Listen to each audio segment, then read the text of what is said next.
கல் தோன்றி மண் தோன்றா காலத்தே முன்பிறந்த மூத்த மொழி நம் தமிழ் மொழி. சேர சோழ பாண்டிய பல்லவ மன்னர்கள் என உலகை வீரத்தால் ஆண்ட மன்னர்கள் நம் தமிழ் மன்னர்கள். உலகம் வியக்கும் கோவில்கள் கட்டி கட்டிடக்கலையின் உச்சம் காட்டினர் நம் தமிழ் மன்னர்கள். செம்மொழி நம் தமிழ் மொழி. அறிவியல் மற்றும் ஆன்மீகத்தின் பிறப்பிடம் நம் தமிழ் மண். ஆழ்வார்கள் நாயன்மார்கள் நம் தமிழை வளர்த்து பல அற்புத நூல்களை தந்தனர். காப்பியங்களும் இலக்கண இலக்கியங்களும் விளையாடும் மொழி நம் தமிழ் மொழி. கலை கலாச்சாரம் பண்பாடு என அனைத்திலும் உலகம் வியந்து பார்க்கும் மண் நம் தமிழ் மண். உலக பொதுமறையாம் திருக்குறள் நம் தமிழ் மொழிக்கு இன்னொரு பெருமை. நம் மொழி உலகோர் போற்றும் மொழி.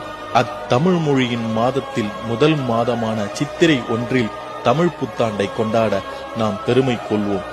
அனைவருக்கும் தமிழ் புத்தாண்டு நல்வாழ்த்துக்கள்.